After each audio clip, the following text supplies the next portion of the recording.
정부는 끊임없이 의사들이 국민의 생명권을 볼모로 잡고 집단 행동을 하고 있다고 거짓말하지만 우리 모두는 알고 있다.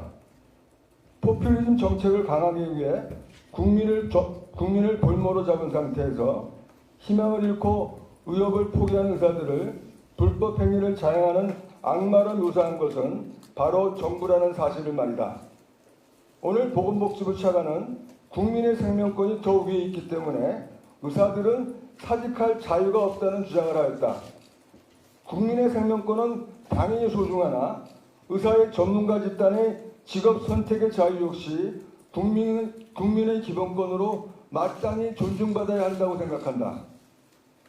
국민의 생명권을 세상 그 어떤 가치보다 소중하게 생각하는 정부라면 부당한 정책에 실망하여 의협을 포기한 의사들의 의견을 들으려 노력하는 자세를 보여야 한다. 하지만 지금의 정부는 지금까지 들어보지 못한 해괴한 명령들을 생산하며 의사들의 의견은 들으려고 하지도 않으며 정부가 일방적으로 발표한 내용을 받아들이지 않으면 무조건 처벌하겠다는 입장을 되풀이하고 있다. 이러한 사실만 보아도 정부는 국민의 생명권 수호에는 아무런 관심이 없다는 것을 알 수 있기에 의사 탄압을 위해 국민을 이용하는 기망적 행태를 유지하는 정부의 행태에 분노를 금할 수 없다. 정부의 기본적 탄압은 이제 이성을 상실한 수준으로 번지고 있다. 정부는 금일 의협에 의료법 제30조를 들먹이면서 의협에서 회원 구제 등을 위해 하고 있는 성금 모금을 중단할 것을 요구하는 공문을 보냈다. 의료법 30조에는 중앙에는 보건복지부 장관으로부터 의료와 국민보건 향상에 관한 협조 요청을 받으면 협조해야 한다고 쓰여 있다. 하지만 이러한 무리한 정부의 요구는 국민보건 향상에 관한 협조가 전혀 아니므로 의협이 협조할 하등의 이유가 없다.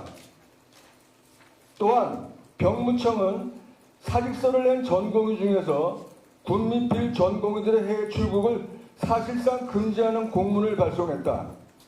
공문에서는 이미 병원 안 사직한 전공의는 병원 소속이 아님에도 병원장의 허락이 있어야 해외 출국이 가능한 것으로 간주하고 있는데 이는 중범죄자들에게만 제한적으로 발령되는 출국 금지 명령과 다를 바 없어 정부는 사실상 전공의들을 강력 범죄자와 동일시하고 있다는 말이 된다.